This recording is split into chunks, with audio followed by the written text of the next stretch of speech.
당신도 그 뱃속 아이도 내 인생 계획에 없어. 빚쟁이 딸이 어디서 꿈을 꿔.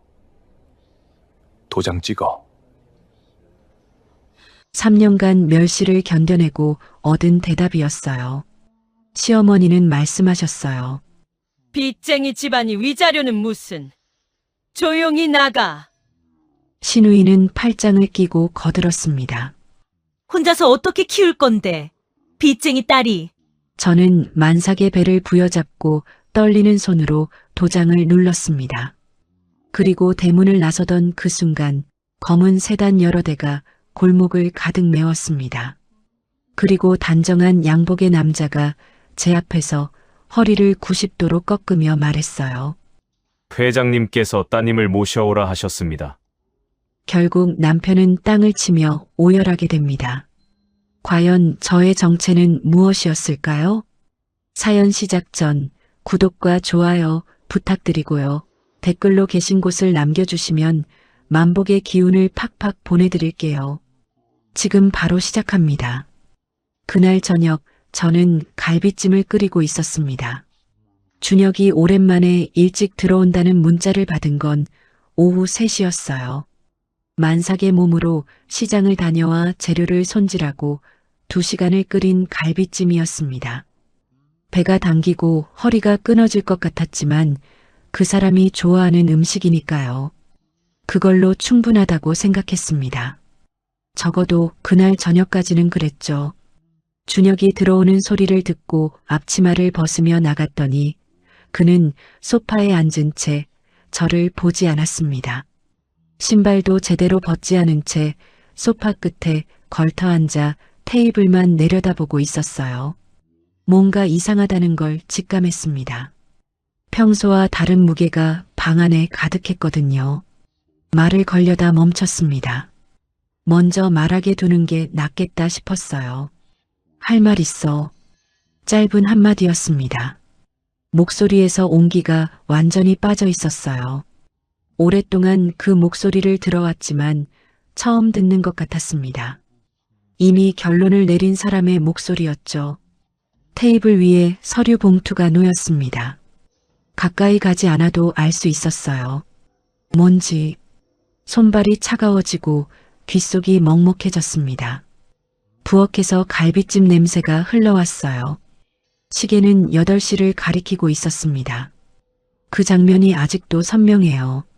너무 선명해서 지워지지가 않습니다. 이혼하자. 딱 3글자였습니다. 3년 반 가까운 시간에 대한 대답이 고작 3글자였어요. 저는 한동안 아무 말도 하지 못했습니다. 이유를 물었어요. 목소리가 떨렸습니다. 준혁은 저를 똑바로 바라보며 말했어요. 당신도 그 뱃속 아이도 내 인생 계획에 없어. 빚쟁이 딸이 어디서 꿈을 꿔. 도장 찍어. 계획에 없다. 저는 그 말을 가슴 한가운데에서 받았습니다. 3년 반 동안 밥을 차리고 시어머니 눈치를 보며 버텨온 날들이, 그리고 뱃속에서 자라고 있는 이 아이까지도 이 사람의 계획 어디에도 없었다는 거였어요. 손으로 배를 감쌌습니다. 아이가 발길질을 했어요. 마치 제 대신 소리를 지르는 것처럼요. 그때 안방 문이 열렸습니다. 시어머니였어요. 처음부터 알고 계셨던 겁니다. 그 표정을 보는 순간 알아버렸어요. 이 자리를 기다리고 있었다는 것도요. 시어머니는 소파에 앉으시더니 손을 저으셨습니다. 빚쟁이 집안 출신이 위자료는 무슨. 들어온 것도 없으면서 조용히 도장이나 찍고 나가. 서로한테 좋아. 그 말 뒤로 지은이 팔짱을 끼고 걸어 나왔어요. 언제부터 거기 있었는지도 모르게요. 혼자서 어떻게 키울 건데? 빚쟁이 딸이. 변호사 선임할 돈은 있어? 온몸이 굳었습니다. 사방에서 조여오는 말들이었어요. 이 사람들은 처음부터 이 자리를 준비하고 있었던 겁니다. 저 혼자만 몰랐던 거였죠. 준혁은 볼펜을 테이블 위에 내려놓았습니다. 천천히 읽어봐. 조건은 내가 최대한 맞춰줬으니까. 최대한 맞춰줬다는 그 말이 오히려 더 잔인했습니다. 배려하는 척 포장된 그 문장 안에서 저는 이미 처리해야 할 일이 되어 있었어요. 떨리는 손으로 서류를 펼쳤습니다. 이혼 합의서. 도장 찍는 칸 옆에 이미 제 이름이 인쇄되어 있었어요. 이수아. 처음부터 이 자리를 위해 준비된 서류였습니다. 인주를 눌렀어요. 도장이 종이 위에 닿는 순간 이상하게 고요했습니다. 울음도 나오지 않았고 분노도 치밀지 않았어요. 그냥 텅 비는 느낌이었습니다.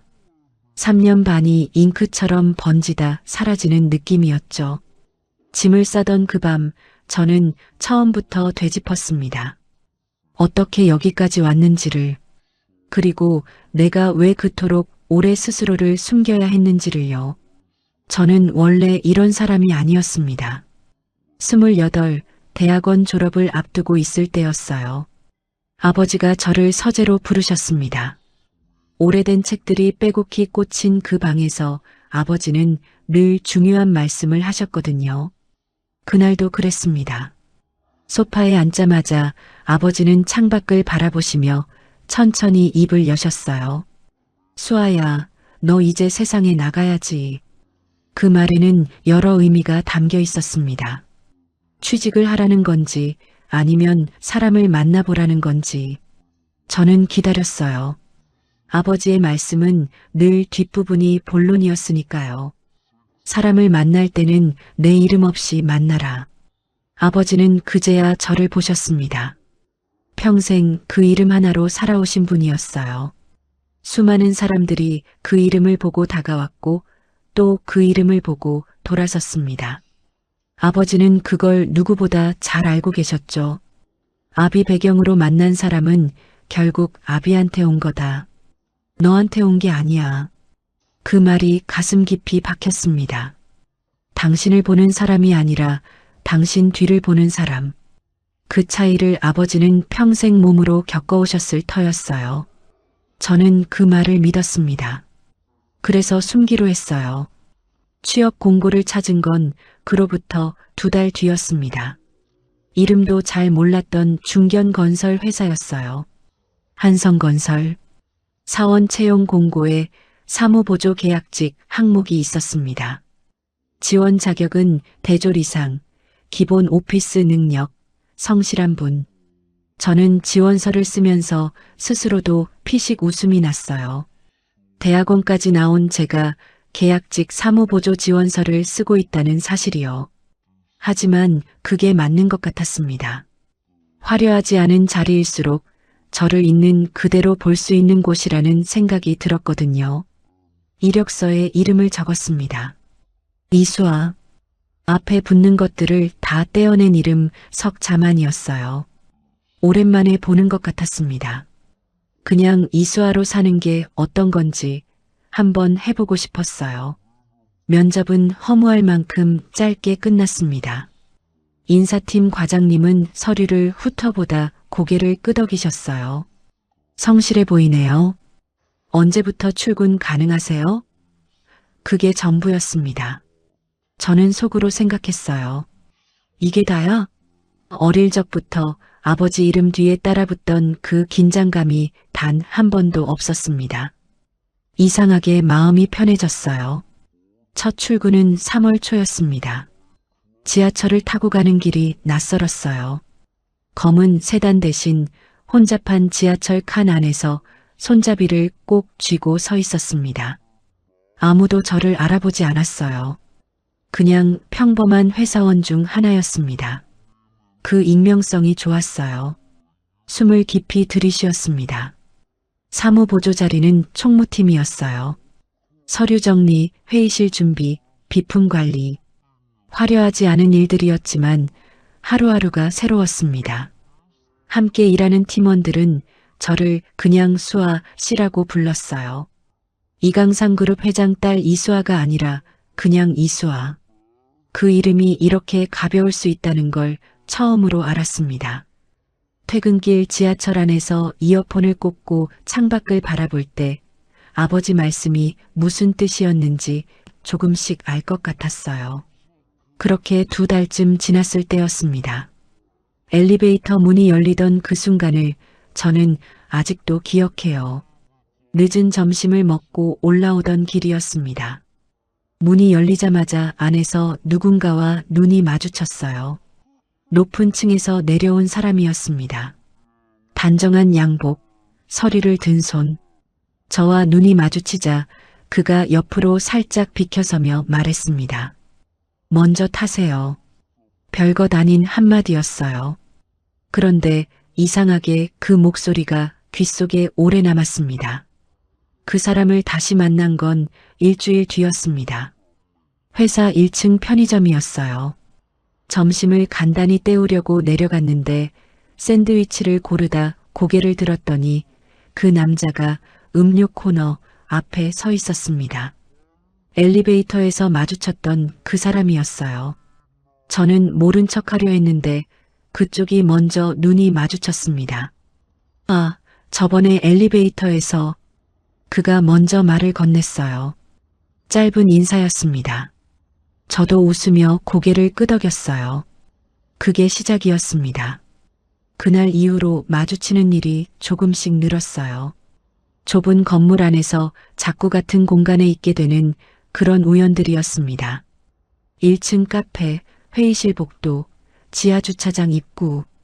마주칠 때마다 가볍게 인사를 나눴고 그 인사가 짧은 대화가 됐어요. 그리고 어느 순간부터는 자연스럽게 같이 커피를 마시게 됐습니다. 그의 이름이 한준혁이라는 걸 안 건 3번째 커피를 마시던 날이었어요. 명함을 건네는 대신 그냥 말로 알려줬습니다. 저는 준혁이라고 해요. 저도 그냥 말했어요. 저는 수아예요. 그게 전부였습니다. 서로의 배경이나 직함이나 집안 이야기는 없었어요. 그냥 준혁과 수아였습니다. 그 단순함이 좋았어요. 그가 이 회사 회장 아들이라는 걸 안 건 1달쯤 뒤였습니다. 우연히 팀장님들이 나누는 대화를 듣고 나서였어요. 저는 그 자리에서 조용히 피했어요. 그리고 한동안 멍하니 앉아 있었습니다. 회장 아들, 이 회사의 후계자, 이러면 안 되는데 마음 한켠에서 그런 생각이 스쳤어요. 신분을 숨긴 채 그 사람과 가까워지고 있다는 사실이 갑자기 불편하게 느껴졌습니다. 하지만 동시에 이런 생각도 들었어요. 그 사람은 아직도 나를 그냥 수아 씨로 대하고 있잖아. 처음부터 지금까지 단 한 번도 어색하지 않았던 그 관계가요.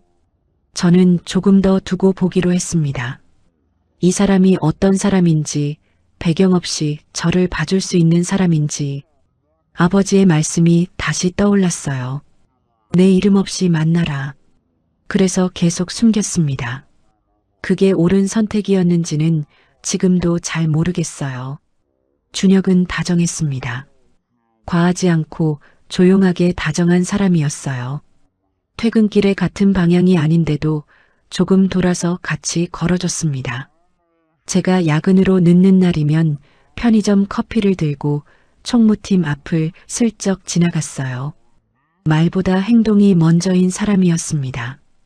저는 그게 좋았어요. 사귄다는 말을 꺼낸 건 준혁이었습니다. 회사 근처 작은 공원 벤치에 앉아있던 어느 저녁이었어요. 별다른 전제 없이 조용히 말했습니다. 수아 씨, 저 수아 씨 좋아해요. 만나도 돼요? 직접적이었지만 거칠지 않았어요. 저는 잠시 가로등을 바라보다 고개를 끄덕였습니다. 그때 신분을 밝혔어야 했는지도 모릅니다. 하지만 그러지 못했어요. 그 순간만큼은 그냥 수아이고 싶었습니다. 이강산의 딸이 아니라 준혁의 수아이고 싶었거든요. 연애는 1년이 조금 넘었습니다. 평범하고 조용한 시간들이었어요. 주말이면 재래시장을 같이 걸었고 비 오는 날에는 작은 카페 구석에 앉아 아무 말 없이 책을 읽었습니다. 누가 먼저랄 것도 없이 자연스럽게 함께하는 시간이 늘었어요. 저는 그 평범함이 눈물이 날 만큼 좋았습니다. 이런 게 그냥 사는 거구나 싶었어요. 결혼을 결심한 날 아버지를 찾아뵈었습니다. 아버지는 한참을 아무 말씀도 하지 않으셨어요. 창밖을 바라보시다가 낮게 말씀하셨습니다. 그 사람이 진짜 너를 보고 있다고 생각하냐? 저는 그렇다고 했어요. 그때는 정말 그렇게 믿었습니다. 결혼식은 조용하게 치렀어요. 준혁 측 하객들이 홀을 가득 채웠고 저는 아버지 손을 잡고 입장했습니다. 아버지는 검은 양복 한 벌이었어요. 일부러 화려하지 않게 오신 겁니다. 그 자리에서 아버지가 어떤 분인지 알아보는 사람은 한 명도 없었어요. 그날 저는 행복했습니다. 진심으로요. 그 행복이 얼마나 짧은 것이었는지는 그 이후의 시간이 천천히 증명했습니다. 결혼식이 끝나고 시댁 식구들과 처음 함께 지낸 날 밤이었습니다. 짐을 풀고 나서 숨을 돌리기도 전에 시어머니가 저를 안방으로 부르셨어요. 차 한 잔 마시자는 말씀이셨습니다. 저는 단정하게 앉았어요. 첫날부터 잘 보여야 한다고 생각했습니다. 웃는 얼굴로 들어갔더니 시어머니는 이미 소파에 앉아 찻잔을 내려놓으시며 저를 위아래로 훑어보셨어요. 그 시선이 얼마나 차가웠는지 등줄기가 서늘했습니다. 준혁이가 데려온다고 해서 기대를 안 한 건 아닌데 시어머니는 찻잔을 천천히 돌리며 말씀하셨어요. 솔직히 말하면 실망이야. 집안도 변변찮다더니 아버지가 빚더미라는 소문까지 들었어. 어쩌다 준혁이가 저런 애를 데려왔는지. 저는 입술을 깨물었습니다. 뭐라고 말하고 싶었지만 첫날부터 긁어부스럼을 만들고 싶지 않았어요. 그게 실수였습니다. 침묵이 허락처럼 읽혔던 모양이에요. 그날 이후 시어머니의 말씀은 일상이 됐습니다. 아침에 국을 끓이면 간이 싱겁다 하시고 짜게 맞추면 이번엔 짜다 하셨어요. 손님이 오면 우리 며느리가 좀 모자라서라며 먼저 소개하셨고 명절이면 어김없이 한마디가 따라왔습니다. 빚쟁이 집안 딸을 며느리로 들이는 날이 올 줄은 몰랐다고요.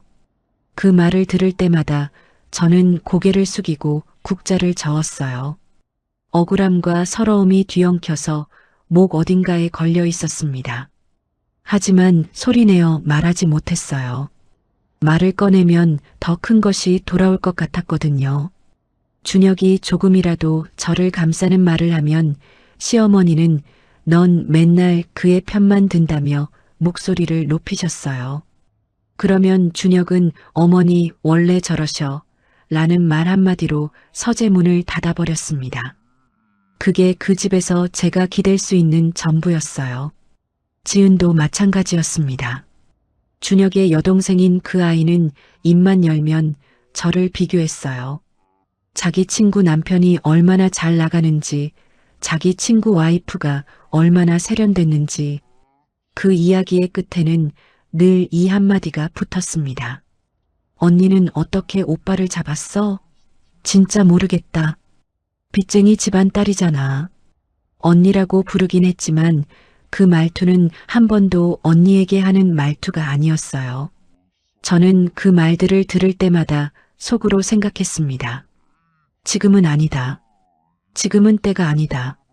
아버지 이름을 꺼내면 단숨에 정리될 일이었어요.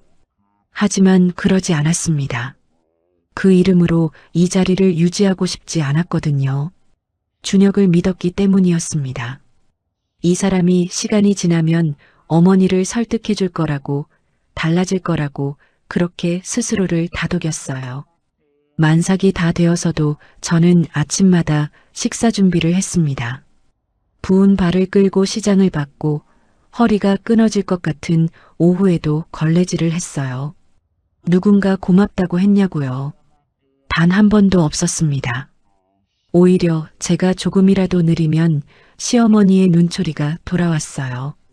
기대를 바라는 게 아니었습니다. 그냥 사람 취급만 받고 싶었어요. 그것조차 사치였습니다. 밤마다 혼자 식탁 앞에 앉아 식어버린 밥을 떠먹으면서 이런 생각을 했어요. 내가 왜 이러고 있나? 하지만 그 생각이 끝까지 이어지기 전에 멈췄습니다. 여기서 흔들리면 안 된다고, 내가 선택한 사람이고 내가 선택한 자리라고, 그렇게 다독이며 하루하루를 버텼어요. 결혼한 지 8달이 지난 어느 아침이었습니다. 속이 이상하다 싶어 약국에 들렀어요. 집으로 돌아오는 길에 손에 들린 작은 봉투를 내려다보며 잠시 멈췄습니다. 뱃속 깊은 곳에서 무언가가 조용히 달라지고 있다는 걸 느꼈어요. 아이가 생기면 달라질 거라고 그렇게 믿었습니다. 어리석게도요. 임신 소식을 전한 건 저녁 식사 자리였습니다.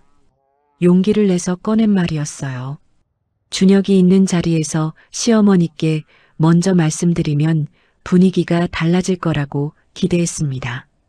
아이 소식이라면 이 집에서 처음으로 웃는 얼굴을 볼 수 있을 것 같았어요. 뱃속이 간질거리는 것 같은 두근거림을 안고 조심스럽게 입을 열었습니다. 시어머니는 수저를 내려놓으셨어요. 잠시 저를 보시더니 말씀하셨습니다. 아들이길 바라야지. 딸이면 별 수 없고. 그게 전부였어요. 축하한다는 말도 잘됐다는 말도 없었습니다. 그 한마디에 임신의 기쁨이 절반으로 줄었어요. 저는 수저를 든 채 잠시 그 자리에 앉아 있었습니다. 뭔가 더 나올 것 같아서요.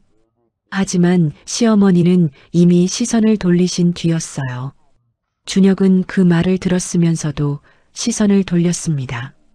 어머니 원래 저러셔. 늘 그랬듯이 그 한마디로 넘기고 수저를 들었어요. 저는 아무 말도 하지 못하고 국구름만 내려다봤습니다. 뱃속에서 아이가 작게 움직이는 것 같았어요. 그 순간 이상하게 눈물이 날 뻔했습니다. 기쁨 때문인지 서러움 때문인지 알 수 없는 눈물이었어요. 배가 부를수록 몸은 무거워졌고 시댁 식구들의 태도는 오히려 더 거칠어졌습니다. 만삭이 다 되어서도 저는 아침마다 식사 준비를 했어요. 부은 발을 끌고 시장을 받고 허리가 끊어질 것 같은 오후에도 걸레질을 했습니다. 지은은 배가 불러오는 저를 보면서도 자기 친구 이야기를 늘어놓았어요. 그 친구는 임신 중에도 필라테스를 다닌다느니 산부인과를 강남 유명한 데를 다닌다느니 그 이야기의 끝에는 어김없이 한마디가 따라왔습니다. 언니는 몸 관리 좀 해야겠다. 그러니까 빚쟁이 집안밖에 못 됐지. 저는 그 말을 들으면서 입술을 꾹 다물었어요. 받아치고 싶었습니다. 하지만 뱃속 아이 생각에 이를 악물었어요. 지금은 때가 아니었습니다. 준혁은 그 무렵 아예 집에 들어오지 않는 날이 많아졌어요. 회사 일이 바빠서 그게 전부였습니다. 늦은 밤 혼자 불을 켜고 앉아 있으면 핸드폰에 짧은 문자 하나가 왔어요. 늦을 것 같아. 자, 저는 그 문자를 한동안 들여다보다 화면을 껐습니다. 기다리려다 그냥 누웠어요. 천장을 바라보면서 속으로 되뇌었습니다. 아이가 나오면 달라지겠지. 아이 얼굴을 보면 달라질 거야. 이상하다는 생각이 든 건 어느 저녁이었어요. 준혁이 잠깐 씻으러 들어간 사이 소파에 놓인 핸드폰 화면이 켜졌습니다. 저는 볼 생각이 없었어요. 그런데 화면에 이름 대신 이니셜 하나가 떠 있었습니다. J. 연락처에 이름을 저장하지 않은 번호였어요. 화면은 금방 꺼졌습니다. 저는 못 본 척했어요. 내가 잘못 본 거겠지. 그렇게 생각하기로 했습니다. 만삭의 몸으로 의심까지 끌어안을 자신이 없었거든요. 뱃속에서 아이가 움직였습니다. 저는 배를 천천히 쓸었어요. 조금만 기다려. 엄마가 괜찮아질게. 하지만 그 말이 아이에게 하는 건지 스스로에게 하는 건지 알 수 없었습니다. 그날 이후로 준혁은 더 자주 늦었어요. 들어오는 날에도 서재문을 바로 닫았습니다. 같은 집에 있는데 같은 공간에 있지 않았어요. 식탁에 마주 앉는 일이 줄었고 눈이 마주치는 일도 줄었습니다. 저는 그 거리가 커지는 걸 느끼면서도 먼저 말을 걸지 못했어요. 말을 꺼냈다가 어떤 대답이 돌아올지 무서웠습니다. 엘리베이터에서 처음 만났던 그 사람이, 공원 벤치에서 수아 씨 좋아해요 했던 그 사람이 이렇게 달라질 수 있다는 게 믿기지 않았어요. 아니, 믿고 싶지 않았습니다. 그래서 더 참았어요. 아이가 나오면, 아이를 보면 달라질 거라고. 그 말을 되뇌며 하루하루를 버텼습니다. 그 믿음이 얼마나 순진한 것이었는지는 조금 뒤에 알게 됩니다. 어느 저녁이었어요. 준혁이 오랜만에 일찍 들어온 날이었습니다. 저는 그가 좋아하는 갈비찜을 오후 내내 끓였고 식탁을 정성껏 차렸어요. 준혁이 들어오는 소리를 듣고 앞치마를 벗으며 나갔더니 그는 소파에 앉은 채 저를 보지도 않고 말했습니다. 할 말 있어. 이혼 통보를 받고 도장을 찍었습니다. 서류는 준혁이 챙겨갔어요. 시어머니는 잘 생각했어라고 말씀하셨고 지은은 이미 핸드폰을 들여다보고 있었습니다. 그리고 모두 각자의 방으로 들어갔어요. 저는 혼자 식탁 앞에 남겨졌습니다. 갈비찜은 아직 따뜻한 냄새를 풍기고 있었어요. 아무도 젓가락을 대지 않은 채로 그 냄새가 너무 싫었습니다. 그날 이후로 갈비찜을 오랫동안 만들지 못했어요. 방으로 들어갔습니다. 불을 켜지 않았어요. 어둠 속에 그냥 서 있었습니다. 뱃속에서 아이가 움직였어요. 저는 배를 손으로 감쌌습니다. 그 온기만이 유일하게 진짜인 것 같았어요. 얼마나 그렇게 서 있었는지 모릅니다. 발이 차가워졌어요. 그제야 천천히 움직였습니다. 옷장 문을 열었어요. 캐리어를 꺼냈습니다. 바닥에 내려놓는 소리가 이상하게 크게 들렸어요. 집안이 너무 조용했습니다. 짐을 쌌습니다. 오래 걸리지 않았어요. 원래부터 이 집에 제 것은 많지 않았거든요. 옷 몇 벌, 세면도구, 손때 묻은 수첩 하나, 3년 반이 캐리어 하나에 다 들어갔어요. 그 사실이 이상하게 슬프지도 않았습니다. 처음부터 그랬던 거라는 걸 알고 있었으니까요. 캐리어를 채우다 멈춘 건 서랍 맨 아래 칸을 열었을 때였습니다. 낡은 사진 한 장이 나왔어요. 준혁과 처음 여행을 갔던 날이었습니다. 제가 웃고 있었어요. 진짜로 웃고 있었습니다. 그때는 몰랐어요. 그 웃음이 그렇게 빨리 끝날 줄은요. 사진을 캐리어에 넣으려다 멈췄어요. 그리고 서랍 안에 다시 내려놓았습니다. 가지고 가지 않기로 했어요. 그 웃음은 이 집에 두고 가는 게 맞는 것 같았거든요. 그때 처음으로 눈물이 났습니다. 소리 없이 났어요. 울려고 한 게 아니었는데 눈물이 먼저였습니다. 한 방울, 두 방울. 캐리어 위로 떨어졌어요. 저는 그 자리에 주저앉았습니다. 만삭의 몸으로 바닥에 앉아서 무릎에 얼굴을 묻었어요. 소리를 내면 안 된다고 생각했습니다. 이 집에서 제 우는 소리를 들려주고 싶지 않았어요. 그래서 입을 꼭 다물고 떨었습니다. 3년 반이었어요. 새벽 5시에 일어나 된장국을 끓이던 날들이, 시어머니의 눈초리를 받으며 걸레질을 하던 날들이, 준혁이 들어오기를 불도 끄지 못하고 기다리던 밤들이 한꺼번에 올라왔어요. 그리고 뱃속의 아이. 이 아이한테 미안했습니다. 따뜻한 곳에서 태어나게 해주고 싶었는데, 이 집이 따뜻한 곳이 될 줄 알았는데, 얼마나 울었는지 모릅니다. 아이가 발길질을 했어요. 꽤 세게. 저는 그 발길질에 정신이 들었습니다. 고개를 들었어요. 눈물을 손등으로 닦았습니다. 배를 한번 쓸었어요. 괜찮아. 엄마가 어떻게든 할게. 속으로 말했습니다. 소리내어 말하면 더 무너질 것 같아서요. 일어났습니다.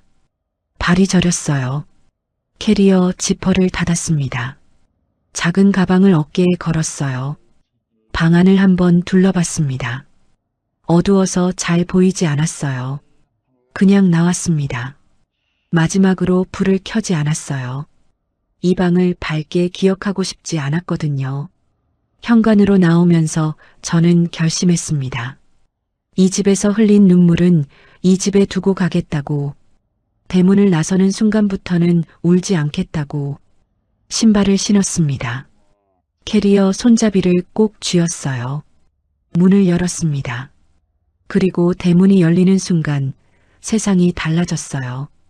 현관문을 열고 나서며 저는 뒤를 돌아보지 않았습니다. 한 번만 돌아봐도 무너질 것 같았어요. 3년 반을 살았던 그 집, 새벽마다 된장국을 끓이던 부엌, 혼자 불을 켜고 기다리던 것이, 그 모든 것들이 시야 끝에서 사라지는 걸 느끼면서도 저는 그냥 걸었습니다. 만삭의 몸으로 캐리어를 끌고 혼자서요. 그리고 대문이 열리는 순간 세상이 달라졌습니다. 검은 세단이었어요. 한 대가 아니었습니다. 3대, 4대 줄지어 선 차들이 좁은 골목을 가득 메우고 있었어요. 번호판도 없이 반들반들 윤이 나는 검은 차체가 오후 햇살을 튕겨내고 있었습니다. 저는 캐리어를 끌고 멈췄어요. 이게 뭐지? 누가 온 거지? 앞차 문이 열리며 정장을 빳빳하게 차려입은 남자가 내렸습니다. 50대쯤 돼 보이는 흰 머리가 섞인 단정한 남자였어요. 저는 그 얼굴을 알고 있었습니다. 아버지 곁에서 늘 한 발짝 뒤에 서 있던 사람. 아버지가 어디를 가든 그림자처럼 따라다니던 사람. 박 실장이었어요. 박 실장은 저를 보자마자 걸음을 빨리 했습니다. 그리고 만삭의 제 앞에 허리를 꺾었어요. 반듯하게 90도로요. 회장님께서 따님을 모셔오라 하셨습니다. 그 목소리가 골목에 울렸습니다. 조용하고 깊은 목소리였어요. 하지만 그 말 한마디가 좁은 골목의 공기를 완전히 바꿔버렸습니다. 뒤에서 인기척이 느껴졌어요. 현관문이 열리는 소리, 그리고 멈추는 발소리. 저는 돌아보지 않았습니다. 하지만 누가 나왔는지 알 수 있었어요. 준혁이었습니다. 아마 시어머니와 지은도 함께였겠죠. 저 사람이 누구야? 준혁의 목소리였습니다. 낮고 당황한 기색이 역력했어요. 박 실장은 그 말에 반응하지 않았습니다. 오직 저만 바라보며 조심스럽게 말했어요. 몸이 불편하실 텐데 제가 짐 들겠습니다. 저는 잠시 그 자리에 서 있었습니다. 아버지. 그 이름이 머릿속에서 맴돌았어요. 아버지가 사람을 보냈다는 것은 아버지가 알고 있다는 뜻이었습니다. 오늘 일을, 이 집에서 제가 겪어온 것들을, 그리고 지금 이 순간을 아버지는 항상 알고 있었어요. 제가 말하지 않아도, 아무것도 모른 척해도 그 사람은 늘 알고 있었습니다. 눈이 뜨거워졌어요. 하지만 울지 않았습니다. 이미 이 자리에서 눈물은 쓰지 않기로 결심했으니까요. 저는 박 실장에게 캐리어를 건넸습니다. 그리고 돌아봤어요. 처음으로 그 집을 정면으로 바라봤습니다. 준혁은 대문 앞에 서 있었어요. 얼굴이 굳어 있었습니다. 조금 전까지 그 냉정하던 눈빛이 흔들리고 있었어요. 시어머니는 그 뒤에서 뭔가를 말하려다 멈춘 표정이었고, 지은은 눈을 크게 뜬 채 차들을 번갈아 보고 있었습니다. 저게 뭐지? 저 차들이 왜 저기 있지? 저 남자가 왜 저 여자한테 저러는 거지? 그 당혹과 혼란이 세 사람의 얼굴에 고스란히 드러나 있었어요. 저는 아무 말도 하지 않았습니다. 말이 필요 없었어요. 차에 오르면서 저는 결심했습니다. 더 이상 숨지 않겠다고. 지난 3년 반 동안 저는 숨어 살았어요. 아버지의 딸이라는 사실을, 그 이름이 가진 무게를 단 한 번도 꺼내지 않았습니다. 그게 이 결과였어요. 속으로 생각했어요. 내가 숨은 게 잘못인가? 나를 있는 그대로 봐주지 못한 사람이 잘못인가? 그 경계가 지금도 흐릿합니다. 하지만 한 가지는 분명했어요. 이제 더 이상 내가 먼저 작아질 이유는 없다는 것. 차가 출발했습니다. 백미러에 준혁의 얼굴이 스쳤어요. 그는 제 이름을 불렀습니다. 분명히 불렀어요. 입모양이 보였습니다. 수아야라고. 저는 시선을 돌렸습니다. 창밖으로 도시가 흘렀어요. 평범한 오후, 평범한 거리, 평범하게 살아가는 사람들. 저는 그 풍경을 바라보며 배를 천천히 쓸었습니다. 조금만 기다려. 엄마가 이제 제대로 살아볼게. 아이는 아무 대답이 없었어요. 하지만 그 순간 조용히 한번 발길질을 했습니다. 마치 들었다는 듯이요. 아버지 회사까지 가는 길은 1시간 남짓이었습니다. 박 실장은 앞자리에서 아무 말도 하지 않았어요. 저도 아무 말도 하지 않았습니다. 창밖으로 도시가 흘렀어요. 평범한 오후, 평범한 거리, 평범하게 살아가는 사람들. 저는 그 풍경을 바라보며 속으로 생각했습니다. 나는 지금 어디로 가고 있는 걸까? 대답은 알고 있었어요. 하지만 그게 실감나지 않았습니다. 지하 주차장에서 엘리베이터를 타고 올라가는 내내 심장이 쿵쿵거렸어요. 오랫동안 찾아오지 않았던 곳이었습니다. 결혼하고 나서는 더욱 그랬어요. 아버지를 볼 때마다 뭔가를 들킬 것 같아서 그 눈빛을 마주하기가 무서웠거든요. 집무실 문 앞에 아버지가 직접 나와 계셨습니다. 70대의 나이에도 꼿꼿하고 단단한 사람이었어요. 평생 그 이름 하나로 산업의 판도를 바꿔온 사람. 이강산 회장. 세상에서는 그렇게 불리지만 저에게는 그냥 아버지였습니다. 아버지는 저를 보자마자 눈을 가늘게 뜨셨어요. 그리고 가만히 만삭의 제 배를 내려다보셨습니다. 한참을 그러고 계셨어요. 저는 그 시선을 받으며 어떤 말을 해야 할지 몰랐습니다. 괜찮다고 해야 하나? 미안하다고 해야 하나? 아니면 그냥 아무 말도 하지 말아야 하나? 많이 고생했다. 딱 4글자였습니다. 하지만 그 4글자를 듣는 순간 3년 반이 한꺼번에 쏟아질 것 같았어요. 목이 뜨거워졌습니다. 입술을 꽉 깨물었어요. 울면 안 된다고 생각했는데 눈물이 말을 듣지 않았습니다. 괜찮아요, 아버지. 괜찮지 않은 거 안다. 그 말에 저는 더 이상 버티지 못했어요. 아버지의 품에 얼굴을 묻고 처음으로 울었습니다.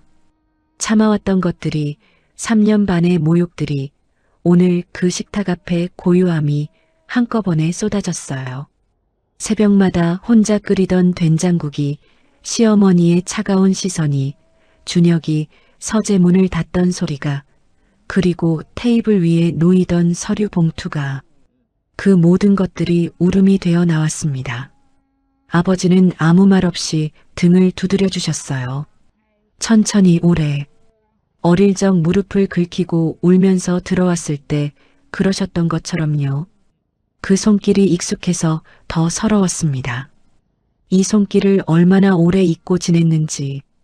한참을 울고 나서 저는 얼굴을 들었어요. 눈이 부었을 거였습니다. 아버지는 손수건을 건네시며 잠시 저를 바라보셨어요. 제가 먼저 숨었으니까요.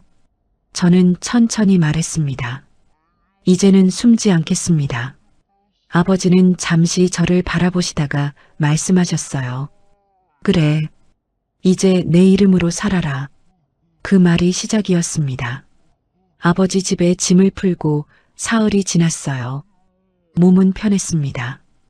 오랜만에 누군가 차려주는 밥을 먹었고 새벽에 일어나지 않아도 됐어요. 눈치를 보지 않아도 됐습니다. 그런데 이상하게도 밤마다 잠이 오질 않았어요. 천장을 바라보며 이런저런 생각들이 머릿속을 헤집고 다녔습니다. 이게 맞는 건가? 내가 잘하고 있는 건가? 아이는 아버지 없이 잘 자라게 되는 건가? 그 생각들은 답이 없었어요. 그냥 어두운 천장만 바라봤습니다. 그리고 나흘째 되던 날 아침 핸드폰이 울렸어요. 준혁이었습니다. 저는 한참을 바라보다 받았습니다. 받지 말아야 한다고 생각하면서도 손이 먼저 움직였어요. 5년이라는 시간은 그렇게 남아 있었습니다. 지워지지 않는 습관처럼요. 나야. 목소리가 달라져 있었습니다. 며칠 전 그 차갑고 건조하던 목소리가 아니었어요. 뭔가 긁힌 것 같은, 조금 헐겁게 풀린 것 같은 목소리였습니다. 저는 아무 말도 하지 않고 기다렸어요. 들어와. 다시 얘기하자. 저는 잠시 침묵했습니다. 그리고 짧게 말했어요. 이미 도장 찍었잖아요. 그래도 일단 와서 얘기 좀 해. 나도 좀 급하게 생각했던 것 같고, 급하게 생각했다. 그 표현이 귀에 걸렸습니다. 사과가 아니었어요. 실수를 인정하는 것도 아니었습니다. 상황이 뭔가 달라졌으니 잠깐 멈춰보자는 계산이었어요. 이 사람은 지금 뭔가를 눈치챈 거다. 그래서 전화한 거다. 속으로 생각했습니다. 지금은 몸이 안 좋아서요. 전화를 끊었어요. 핸드폰을 내려놓고 창밖을 바라봤습니다. 아버지 집 창문 너머로 도시가 보였어요. 조용하고 단단한 도시였습니다.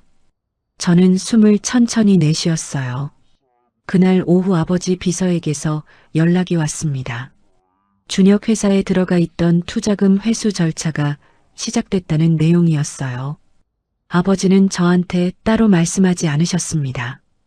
그냥 하셨어요. 딸이 그 집에서 나온 날 조용히 시작하신 거였죠. 저는 그 사실을 알면서도 모른 척 했습니다.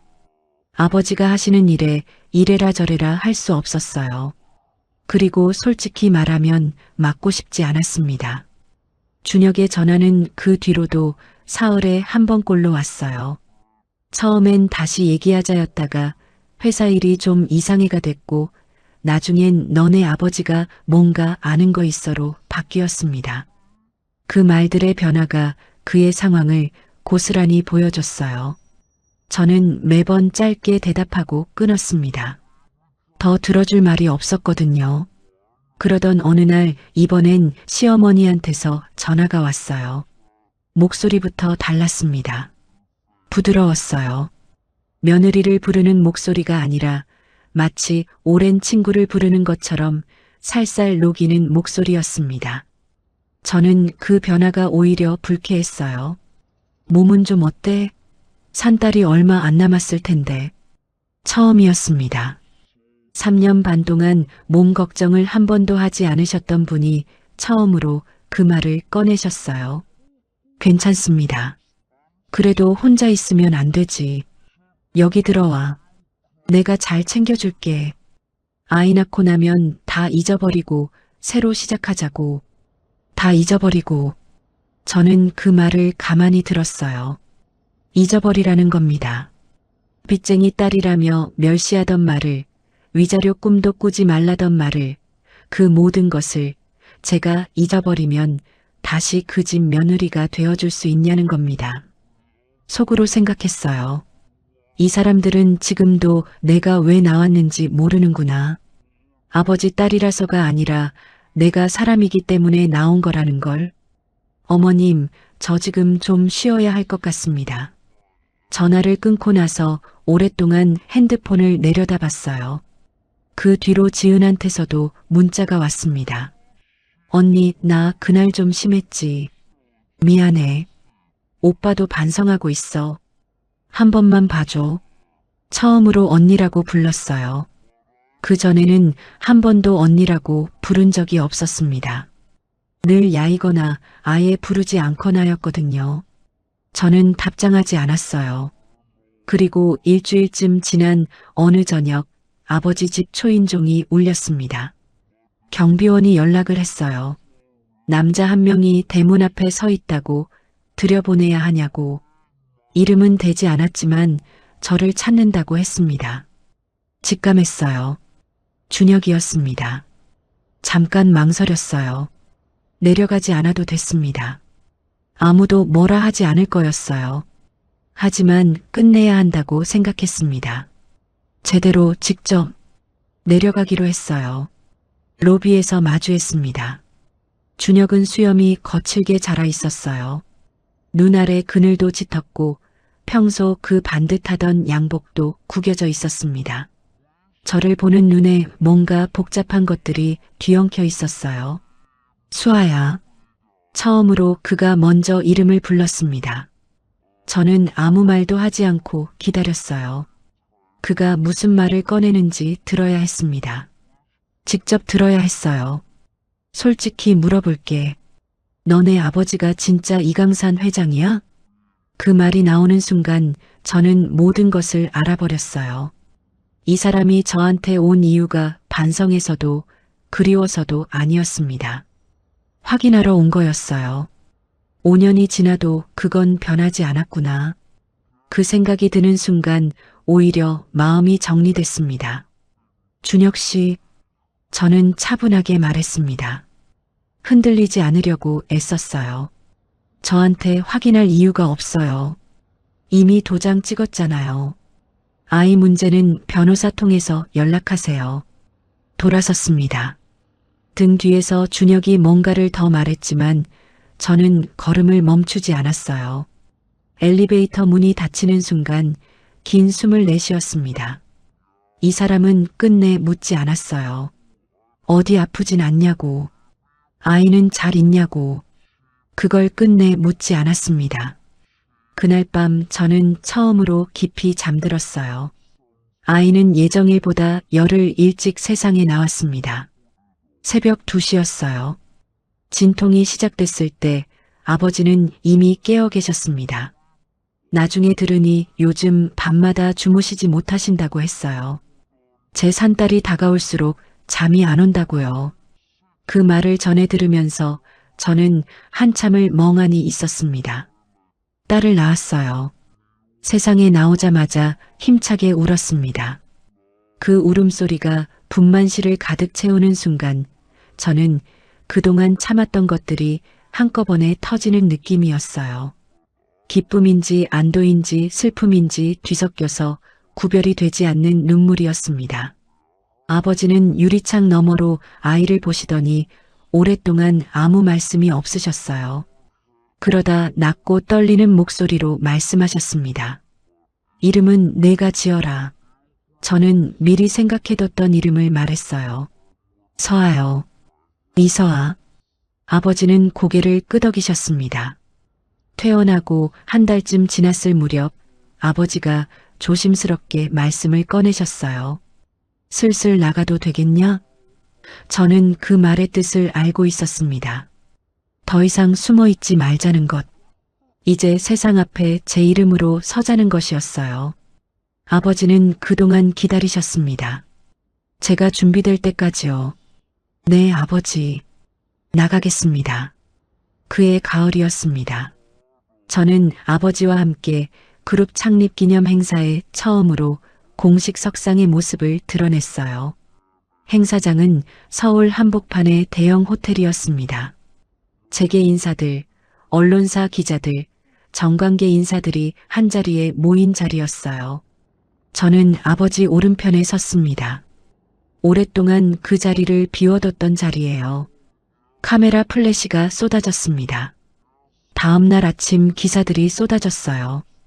이강산 회장 외동딸 이수아 공식 등장. 숨겨진 후계자, 결혼생활 청산 후 전면에. 그룹 최대 주주딸 한성건설 계약직으로 위장 근무한 사실 확인. 제 이름 세 글자가 경제면 헤드라인을 장식했습니다. 사진 속 저는 아버지 곁에 서서 담담하게 앞을 바라보고 있었어요. 그리고 그 기사들 사이에서 또 다른 이야기가 흘러나왔습니다. 기자들이 파고들었어요. 이수아가 누구인지, 어디에 있었는지, 왜 지금까지 숨어 있었는지. 그 과정에서 준혁의 회사 이야기가 나왔습니다. 한 경제 전문지가 단독으로 보도했어요. 한성건설 4년 전 경영 위기 당시 비공식 자금 수혈로 살아남아 출처는 이강산 그룹 계열 펀드. 그 기사 한 줄이 모든 걸 뒤집었습니다. 저는 그 사실을 알고 있었어요. 준혁이 밤마다 서재에서 나오지 못하던 시절, 술을 마시고 들어와 말없이 앉아있던 시절, 저는 아무것도 모르는 척 옆에 앉아 밥을 건넸고 조심스럽게 아버지께 부탁을 드렸습니다. 아버지, 준혁이 회사가 많이 어렵습니다. 아버지는 그날 아무 말씀도 하지 않으셨어요. 하지만 2달 뒤 준혁의 회사는 기사회생했습니다. 준혁은 그 자금의 출처를 끝내 알지 못했어요. 회사가 살아난 이유를 자기 능력으로 알았습니다. 그리고 회사가 안정되자마자 저를 향한 태도가 달라졌어요. 그 아이러니가 이제 세상에 드러났습니다. 준혁이 무시했던 새벽의 밥상들, 그가 귀찮아했던 제 조언들이 사실은 아버지한테 들은 이야기였다는 것이, 그 모든 것이 준혁의 회사를 살린 선택이었다는 것이 이제 기사로 나왔어요. 저는 그 기사를 읽으면서 아무 감흥도 없었습니다. 뿌듯하지도 않았고 후련하지도 않았어요. 그냥 피곤했습니다. 왜 그때 그 사람은 한 번이라도 고맙다는 말을 못했을까? 라는 생각이 아주 잠깐 스쳤다가 사라졌어요. 서아가 작은 손으로 제 손가락을 꼭 쥐었습니다. 따뜻했어요. 조용한 복수는 소리가 없습니다. 칼을 드는 것도 소리를 지르는 것도 아니에요. 그냥 손을 거두면 됩니다. 그동안 받쳐왔던 손을 천천히 내려놓으면 지탱하고 있던 것들이 스스로 무너지거든요. 저는 그 방식을 택했습니다. 아버지의 법무팀이 한성건설의 계약서들을 검토하기 시작한 건 제가 공식 석상의 모습을 드러낸 직후였어요. 처음엔 조용했습니다. 서류 몇 장, 회의 몇 차례. 하지만 파고들수록 나오는 게 많았어요. 하도급 업체와의 불공정 계약이 있었습니다. 단가를 후려치고 대금을 늦게 지급하며 버텨온 거래들이 줄줄이 드러났어요. 회계 처리도 불투명한 부분이 있었고 임원 몇몇은 서로 짜고 수의 계약을 반복해왔습니다. 저는 법무팀 보고서를 읽으면서 한 줄 한 줄 확인했어요. 감정은 없었습니다. 그냥 해야 할 일을 하는 사람의 눈으로 읽었어요. 투자 철회 절차 시작해주세요. 짧은 한마디였습니다. 그게 전부였어요. 그 한마디가 시장에 닿는 데는 오래 걸리지 않았습니다. 대형 거래처들이 먼저 움직였어요. 이강상 그룹과 연결고리가 있는 쪽들이 하나둘 계약 재검토를 통보했습니다. 공사 현장 2곳에서 자재 공급이 지연됐고 은행 쪽에서도 기존과 다른 분위기가 감지됐어요. 주주들 사이에서는 경영진 문책 이야기가 나왔습니다. 준혁은 그 흐름이 어디서 시작되는지 알면서도 막을 수가 없었어요. 주주총회는 예상보다 빠르게 열렸습니다. 투자금 회수와 거래처 이탈이 연달아 이어지면서 회사 실적이 급격히 악화됐고 소액 주주들을 중심으로 경영진 교체 요구가 거셌어요. 이사회는 준혁을 2번 불렀고 준혁은 2번 다 버텼습니다. 3번째엔 선택지가 없었어요. 대표이사 사임. 그 소식은 경제뉴스 하단에 짧게 실렸습니다. 하지만 그 몇 줄이 준혁에게는 전부였어요. 아버지 대에서 물려받은 회사, 자기 이름으로 키워왔다고 믿었던 것이 이제 남의 손에 넘어간 거였으니까요.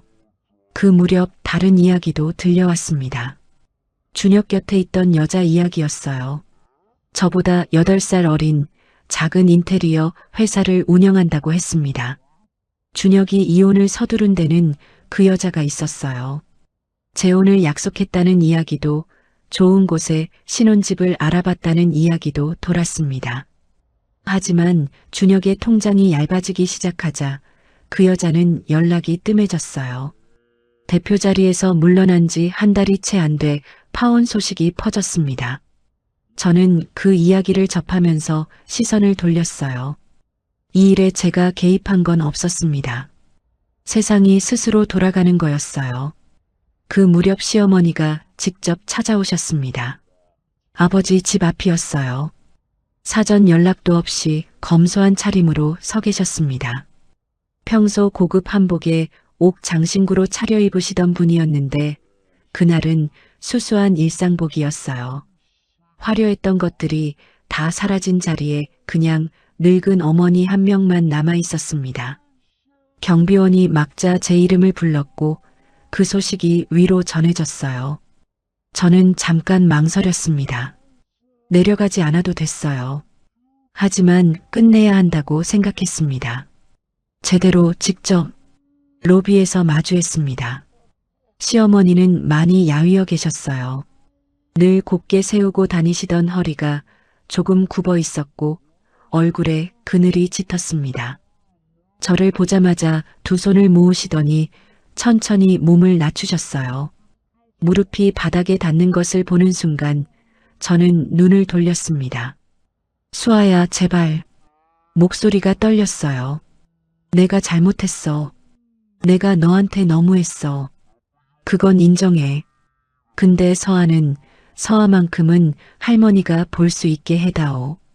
저는 한동안 그 모습을 바라봤습니다. 이 자리를 상상한 적이 있었어요. 시어머니가 이렇게 무릎을 꿇는 날이 온다면 어떤 기분일까? 통쾌할까? 눈물이 날까? 그런데 막상 마주하고 보니 아무것도 아니었어요. 통쾌하지도 않았고 슬프지도 않았습니다. 그냥 피곤했어요. 어머님, 일어나세요. 목소리를 낮게 유지했습니다. 흔들리지 않으려고 애썼어요. 서아는 제 딸입니다. 서아의 관계들은 서아가 크면서 스스로 선택할 거예요. 지금은 제가 결정할 수 없습니다. 그게 무슨 말이야? 할머니인데. 어머님이 저한테 하셨던 말씀 기억하세요. 시어머니가 입을 다물었습니다. 빚쟁이 집안 출신이라며 3년을 멸시하셨죠. 위자료 꿈도 꾸지 말라고 하셨고요. 그 말들이 지금도 여기 있습니다. 가슴을 가볍게 짚으며 말했습니다. 사라지지 않았어요. 시어머니의 눈에 눈물이 고였습니다. 하지만 저는 그 눈물 앞에서 마음이 움직이지 않았어요. 그 눈물이 진심인지 상황 때문인지 이제는 구별조차 하고 싶지 않았습니다. 저는 더 이상 누구의 며느리로 살지 않을 겁니다. 그 말이 입 밖으로 나오는 순간 이상하게 가슴이 시원했어요. 3년 반 동안 삼켜왔던 것이 드디어 숨구멍을 찾은 것 같은 느낌이었습니다. 어머님, 들어가세요. 몸 건강하게 지내십시오. 돌아섰습니다. 엘리베이터를 기다리는 동안 뒤에서 아무 소리도 들리지 않았어요. 문이 열리고 안으로 들어서며 버튼을 눌렀습니다. 문이 닫히는 그 짧은 순간 시어머니가 여전히 그 자리에 계신 것이 보였어요. 올라오는 내내 서아 생각을 했습니다. 이 아이가 나중에 크면 오늘 일을 어떻게 이해할까?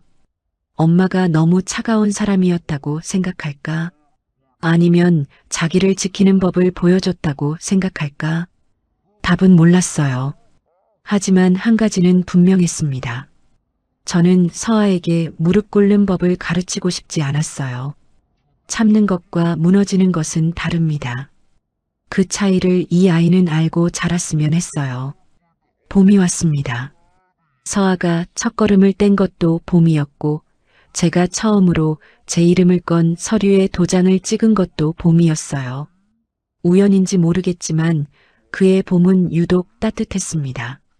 벚꽃이 예보다 일찍 폈고 바람이 달았어요. 재단 설립 허가가 난 것은 4월 초였습니다. 서아재단. 딸의 이름을 붙였어요. 아버지가 처음엔 그룹 이름을 쓰는 게 어떻겠냐고 하셨지만 저는 고집을 부렸습니다. 이건 제 이름으로 하는 일이어야 했어요. 회장 딸이 아니라 이수아가 하는 일이었으니까요. 재단의 첫 사업은 홀로 아이를 키우는 엄마들을 위한 지원 프로그램이었습니다. 양육비 지원도 있었고 취업 연계도 있었어요. 무엇보다 법률 상담이 있었습니다. 이혼 과정에서 제대로 된 정보 하나 없이 혼자 버텨야 했던 그 시간들이 떠올랐어요. 만삭의 몸으로 서류 앞에 앉아 떨어야 했던 그 순간이 다른 누군가에게는 반복되지 않았으면 했습니다. 상담 전화를 직접 받는 날도 있었어요. 어느 날 전화를 받았더니 울음 섞인 목소리가 들려왔습니다. 만삭이라고 했어요. 남편이 이혼하자고 한다고 어떻게 해야 하냐고 아무것도 모르겠다고 했습니다. 저는 수화기를 꼭 쥐었어요. 지금 많이 무섭죠? 저는 천천히 말했습니다. 네, 무서운 게 맞아요. 그런데 한 가지만 기억하세요. 지금 이 순간이 제일 어두운 거예요. 여기서 한 발만 더 가면 달라집니다. 전화를 끊고 나서 한참을 창밖을 바라봤어요. 속으로 생각했습니다. 그때 나한테 이 말을 해줄 사람이 있었다면 얼마나 좋았을까.